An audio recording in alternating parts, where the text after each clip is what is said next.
നിങ്ങളുടെ favourite shows ഇനി ഒരിക്കലും മിസ്സാവില്ല. ഇപ്പോൾ C5 കാണും നിങ്ങളുടെ ഫേവറേറ്റ് ഷോസ് തികച്ചും സൗജന്യമായി. ഇതെല്ലാം നീ കാരണം അവസാനിച്ചു, എല്ലാം അവസാനിച്ചു. ഞാൻ ഇനി ജീവിച്ചിരിക്കില്ല. ഓർത്തു, എന്റെ മരണത്തിന്റെ കാരണക്കാരി നീ ആയിരിക്കും. എന്തിനാ നീ എന്നെ വിളിച്ചേ? അല്ല, അംബികാമ്മയുടെ എന്താ ഒരു മുന്നറിയിപ്പും ഇല്ലാതെ ക്ഷേത്രത്തില്?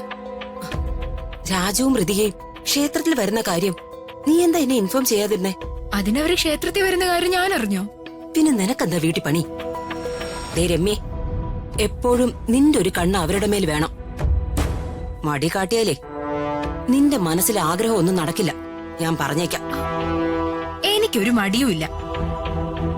ഋതികയെ ശരിക്കൊന്ന് വെള്ളം കുടിപ്പിക്കാനുള്ള മാർഗവേ എന്റെ മുമ്പിൽ തെളിഞ്ഞിട്ടുണ്ട്. അതൊന്നും അംബികാമ്മയുടെ പറയാനാ ഞാൻ ഫോൺ ചെയ്തത്. ആണോ? കൊള്ളാലോ. അല്ല, എന്താ സംഭവം? രാജുവിന്റെ ഒപ്പേ വീട്ടിലേക്കുള്ള വരവേ അത്ര ഇഷ്ടമില്ലാത്ത ഒരാളെ ഋതികയുടെ സ്വർണത്തിന്റെ മതിപ്പ് കാണിച്ച് ഞാൻ കൊതിപ്പിച്ചിട്ടുണ്ട്. ആരെ? രാജുവിന്റെ ചേച്ചി പ്രിയെ. പ്രിയെ വിവാഹം ചെയ്തു കൊടുത്ത ജയനെ സ്ത്രീധന തുക മുഴുവൻ കൊടുക്കാത്തോണ്ടാണല്ലോ ഈ പ്രിയയ്ക്കും മകൾക്കും സ്വന്തം വീട്ടിൽ തന്നെ വന്ന് താമസിക്കേണ്ട അവസ്ഥ വന്നത്. ആവശ്യത്തിലേറെ പണവുമായി ഭർത്താവിന്റെ ഒപ്പം ജീവിക്കണമെന്നേ പ്രിയയ്ക്കും ആഗ്രഹം കാണില്ലേ? ഓ, അങ്ങനെ. സാഹചര്യങ്ങളെ മനുഷ്യരെ കൊണ്ട് എന്തും ചെയ്യിക്കാൻ നിർബന്ധിതരാക്കും. ഋതികയുടെ ആഭരണങ്ങളോട് ഭ്രമം തോന്നാൻ പ്രിയയുടെ മനസ്സിൽ ചെറിയൊരു വിത്ത് ഞാൻ പാകിയിട്ടുണ്ട്. ആ വിത്തിപ്പോ അവളുടെ മനസ്സിലെ പടർന്ന് പന്തലിച്ചിട്ടുണ്ടാവും. കൊള്ളാം, മിടുക്കി. പ്രിയേ, ആ വല വീഴും. പക്ഷെ ചിറകിട്ടടിക്കാൻ പോകുന്നതേ ഋതികയായിരിക്കും. നീ വന്നേ, വാ. സമയം കഴിഞ്ഞു.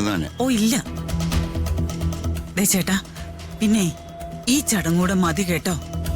രാജുനെന്തോ ഇതൊന്നും തീരെ താല്പര്യമില്ല. ഇതൊക്കെ എന്റെ ഇഷ്ടത്തിനാണോ? ജോത്സ്യം പറഞ്ഞിട്ടല്ലേ? നീ വന്നേ.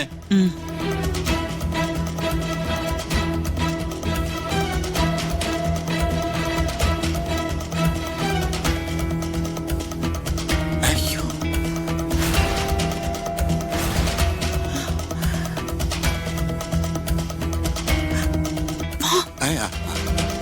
നിൽക്കുക. തുളസിമാല കൊണ്ടുവന്നു അല്ലേ? എന്നാ ചെക്കനെയും പെണ്ണിനെയും വിളിച്ചോളൂ.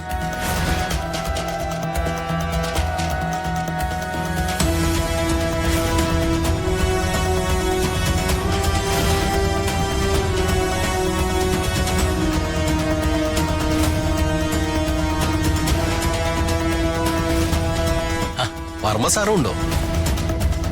എങ്കിൽ ശുഭം.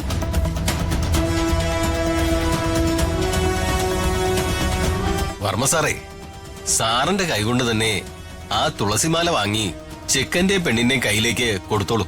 അവരത് പരസ്പരം അണിയുന്നതോടെ മുഹൂർത്തം നോക്കാതെ നടത്തിയ കുട്ടികളുടെ വിവാഹത്തിന്റെ ദോഷങ്ങളൊക്കെ മാറും.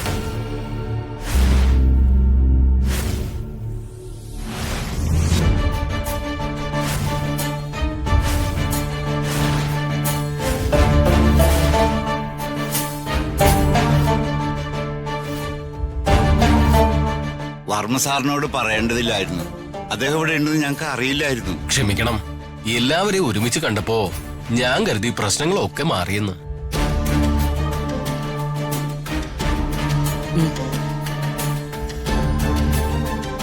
അമ്മേ, മതിയമ്മേ. എന്റെ ഋതിക മാഡത്തിന്റെ നല്ലതിനു വേണ്ടിയാ അച്ഛൻ ഇതൊക്കെ ചെയ്യുന്നെന്നറിയാം. ഞാൻ അപ്പോഴേ പറഞ്ഞതല്ലേ ഇതൊന്നും വേണ്ടെന്ന്. വീണ്ടും വെറുതെ വർമ്മ സാറിനെ ദേഷ്യം പിടിപ്പിച്ചു.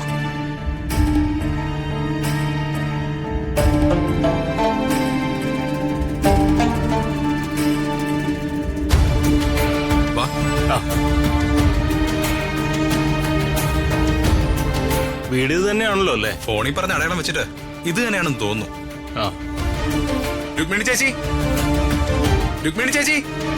ആരാ?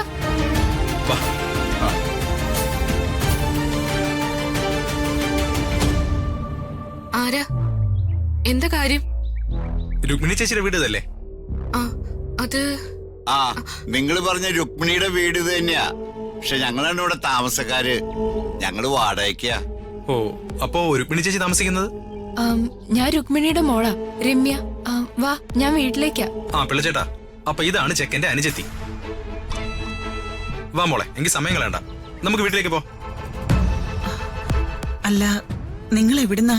ഞാൻ സേതു, ഇവിടെ ടൗണിൽ ഒരു മാരേജ് ബ്യൂറോ നടത്തുന്നുണ്ട്. ഇത് പിള്ളച്ചേട്ടൻ, ഇടശ്ശേരിയിൽ വലിയ വ്യാപാരിയാ. പിള്ളച്ചേട്ടൻ ഒരേ ഒരു മോള് ദീപ്തി. നമ്മുടെ രുക്മിണി ചേച്ചിയുടെ മോനുമായിട്ട് പിള്ളച്ചേട്ടന്റെ മോളുടെ കല്യാണം ഒന്ന് പറഞ്ഞുറപ്പിക്കാൻ വേണ്ടി വന്നതാ.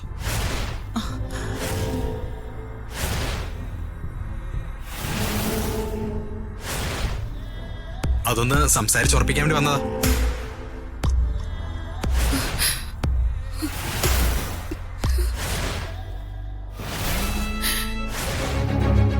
അല്ല, അതെങ്ങനെ ശരിയാവും? എന്തേലും പ്രശ്നമുണ്ടോ? ഏയ്, പ്രശ്നോ? എന്ത് പ്രശ്നം? പിള്ളച്ചേട്ടാ, രുക്മിണി ചേച്ചി പറഞ്ഞ വീട്ടുകാർ ഇവരാണെന്ന് തോന്നുന്നു. ദേ, ആ പെണ്ണ് കരയുന്ന കണ്ടില്ലേ? അപ്പോ നിങ്ങൾ എല്ലാം അറിഞ്ഞിട്ടാണോ ആലോചനയായിട്ട് വന്നത്? അറിയേണ്ടതൊക്കെ അറിഞ്ഞിട്ട് തന്നെയാ അവരിങ്ങോട്ട് വന്നിരിക്കുന്നേ.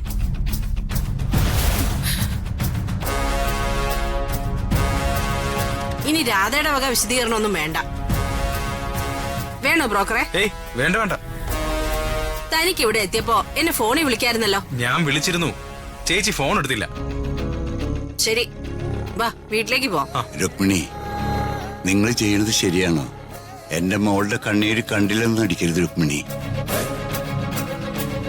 പ്രശ്നങ്ങളൊക്കെ നമുക്ക് പറഞ്ഞു തീർക്കാൻ രുക്മിണിയമ്മേ. ഇവരുടെ സ്നേഹം അംഗീകരിച്ച് അത് നടത്തി കൊടുക്കാന്ന് നമ്മള് വാക്കു കൊടുത്തതല്ലേ? എന്നിട്ടിപ്പോ ഹരീഷിന് വേറൊരു പെൺകുട്ടിയെ കൊണ്ട് വിവാഹം കഴിപ്പിക്കുന്നത് ന്യായാണോ? ന്യായോ അന്യായോ ഒന്നും നിങ്ങൾ എന്നെ പഠിപ്പിക്കണ്ട. പറഞ്ഞ വാക്ക് പാലിക്കാതെ കൂറുമാറിയത് നിങ്ങളാണ്. മന്ത്രിയുടെ മകളെ കണ്ടപ്പോ നിങ്ങളുടെ മകൻ എന്റെ മകൾക്ക് കൊടുത്ത വാക്ക് മറന്നു.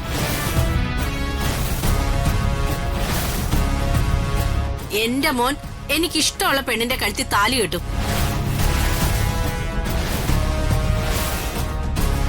നിങ്ങൾ വന്നേ. വാ.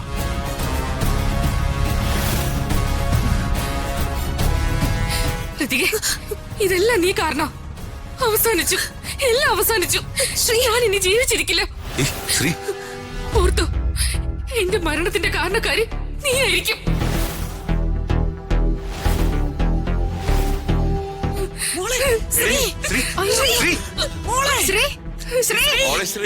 അമ്മ പറയുന്നു. ശ്രീ,